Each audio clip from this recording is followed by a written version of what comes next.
What is a great bait to locate suspended smallmouth? Whoa.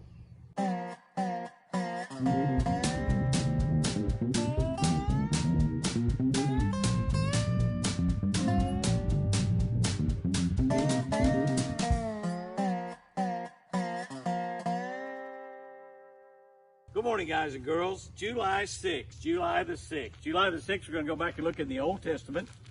Deuteronomy 26:18. The Lord has said that you are his very own people, but you must obey his commands. The Lord said that you are his very own people, but you must obey his commands. Because he was speaking to the children of Israel at that time. Let's see what I wrote about that. That was up in Deuteronomy 26:18.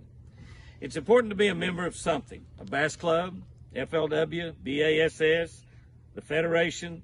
We all want to belong and be a part of something special. God has called us out as Christians to be his very own. Think about that for a second. The God that hung the moon and the stars has called us out to be his very own. We're set apart to be different from the rest of the world who don't call Jesus their Lord and the King of their lives. We're actually members of God's own family. We're actually members of God's own family. Our only requirement is to obey him at all times. Almost all of Christianity can be summed up as obey God. This is the single most important element of our relationship with God once we're saved. The single most important thing is to obey God. You know, God was talking to the children of Israel back here when he said, but you must obey my commands. God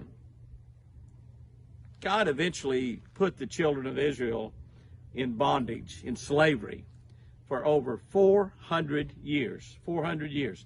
And he did so for one reason only: disobedience. Are we obedient to God here in the United States of America as a country? Are we obedient as individual Christians? It's really, really important if we want God's blessings, if we want his involvement in our life on a daily basis, to be obedient to what he asks us to do. We obey God for his satisfaction and for our good. Well, that's a good one right there. We obey God for his satisfaction and for our good. Rest assured, God wants only the best for you and only the best for me. Wow, that's pretty good right there. I like that. I like that a lot. Okay, here's our tip for this week.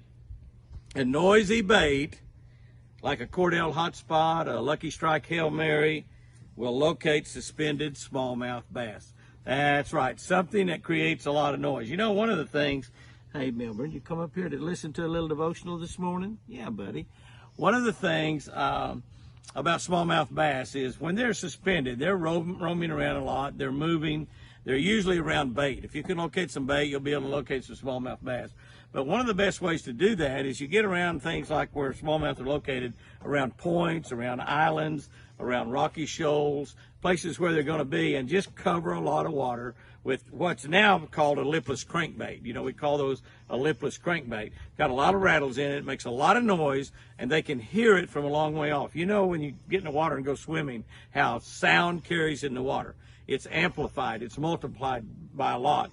So they can hear that bait from a long way off because the water's really clear.